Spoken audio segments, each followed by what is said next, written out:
Please please please मुझे इंसाफ चाहिए। आज 3 दिन हो गए हैं मैं लगातार थाने में जा रही हूँ।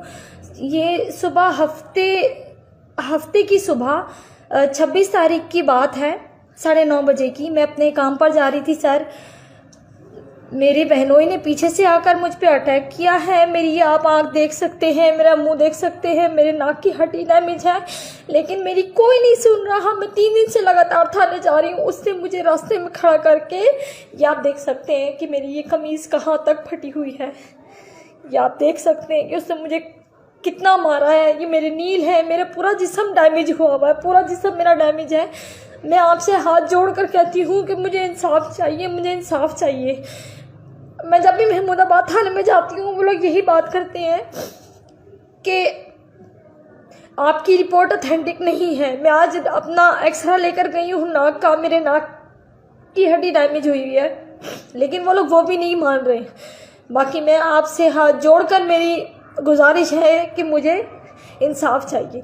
मैं बहुत गरीब हूँ, मेरे पास पैसे नहीं हैं बिल्कुल भी। मेरे हस्बैंड मज़दूर हैं, मेरे छोटे छोटे 4 बच्चे हैं, और उस बंदे ने मुझे रोड पर खड़ा करके ये बात बोली थी कि मैं तुझे थाने में भी नंगाना चाहूँगा, तू जहाँ तक जो मर्जी कर ले। उसने कहा कि मेरे इतने सोर्सेज हैं कि मैं तुझे थाने में भी नंगा करूँगा। बाकी उसने पूरी रोड पर मुझे, आप ये देख सकते हैं कि मेरा गिरबान कहाँ तक फटा हुआ है। मैं आपसे हाथ जोड़ कर ये बोलती हूँ कि मुझे इंसाफ चाहिए, सिर्फ आपसे इंसाफ चाहिए।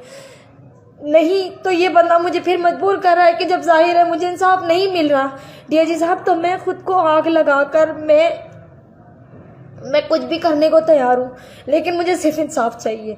क्योंकि मेरे छोटे छोटे बच्चे हैं, मैं इस माशरे में मुंह दिखाने के काबिल नहीं रही, क्योंकि मुझे इतना मारा है उसने।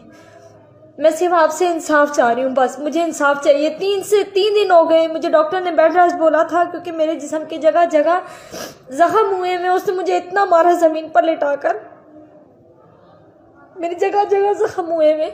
मुझे डॉक्टर ने कहा कि आप बेड रेस्ट करें, लेकिन मैं बेड रेस्ट नहीं कर रही। मैं इस हालात में भी, मैं सुबह भी थाने जाती हूँ, मैं रात में भी थाने जाती हूँ, लेकिन मुझे वो लोग एफआईआर नहीं लिख कर दे रहे, ना वो लिख रहे, बल्कि वो लोग मुझे ये कहते हैं कि हम तुम्हें थाने में डालेंगे, तुम्हारे खिलाफ एफआईआर लिखेंगे। सर जी, मेरे पास पैसे नहीं है बिल्कुल भी। उनके पास पैसा है, उन्होंने पैसा खिलाया, इसलिए वो लोग उनकी साइड ले रहे हैं। मुझे इंसाफ चाहिए और सिर्फ इंसाफ चाहिए। बहुत शुक्रिया।